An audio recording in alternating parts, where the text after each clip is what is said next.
মহিলাদের কাছ থেকে তাবিজ আনে, পানি পড়া আনে, শরবত খুব চেষ্টা করতেছে, পারে না। এক পর্যায়ে এক হুজুরের কাছ থেকে চিনি পড়া নিয়ে আসছে। যেই দিন চিনি পড়া খাওয়াইছে ওই দিন রাত্রে দেখা যায় 2টা 2:30টার সময় বউ হঠাৎ করে ঘুম থেকে উঠিয়া জামাইরে জড়াইয়া ধরছে। জামাই হয় এবার কাম হইছে।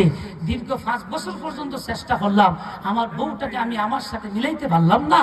আজকে যে চিনি পড়া খাইয়া মাশাআল্লাহ খুব কাম হইছে, আমারে ভালো করে ধরছে জড়াইয়া, আমার কাছে আসছে। বউ ভাইসা আমার চিনি ভরার ধরে নাই। 2:30টার সময় ঘরে সুর ঢুকছিল, সুরের ভয়ে আমি তোমার জড়াইয়া ধরছি। মা কথা বুঝেন নাই মনে হয়। তখন বেচারা স্বামী বেচারা সুরের জন্য দোয়া করতেছে, ও সুর তোরা ধন্যবাদ জানাই, তুই যে আমার ঘরে ঢুকছিলে আবারও একদিন ঢুকিস, কারণ তুই ঢুকলে আমার বউ কমপক্ষে কিছু সময়ের জন্য আমার কাছে আয়। সুর এখন আমাদের স্বামী স্ত্রীর মধ্যে ভেজাল আসে না নাই? হ্যাঁ, স্বামী এদিকে স্ত্রী আরেক দিকে, কথা বলেন ঠিক না ঠিক?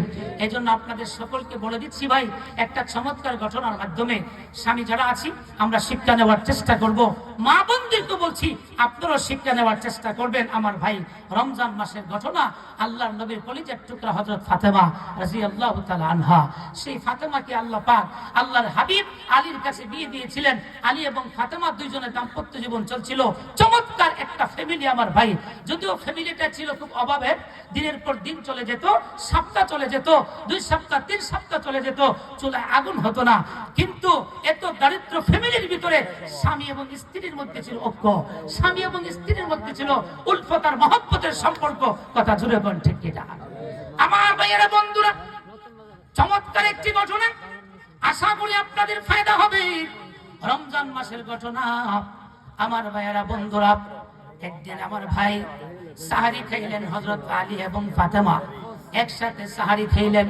আলী রাদিয়াল্লাহু তাআলা আনহু নামাজ পড়ার জন্য মসজিদে চলে গেলেন। এই দিক দিয়ে হযরত ফাতেমা, ওনার একটা আমল ছিল আমার ভাই, আমার ভাইয়েরা, ফজরের নামাজ পড়ে তিনি মুসল্লায় বসে থাকতেন। এশাকের নামাজ না পড়ে হযরত ফাতেমা তিনি আমার ভাই মুসল্লা থেকে উঠতেন না। আমার ভাইয়েরা, হযরত আলী মসজিদ থেকে এসে দেখেন ওই দিন একটু ব্যতিক্রম দেখলেন যে ফাতেমা এবার না যায় নামাজে নাই। উনি ঘরের ভিতরে ঢুকলেন, ঢুকে দেখেন ফাতেমা খুব অস্থির হয়ে আছেন, খুব পেরেশান হয়ে আছেন। আমার ভাইয়েরা, ঘরের কাপড় চোপড় গুলি বড় একটা বালতির মধ্যে রাখতেছেন দেওয়ার জন্য। আমার ভাই নাস্তা তৈরি করার জন্য বেশি করে খামিরা তৈরি করলেন, আটা ভিজাইয়া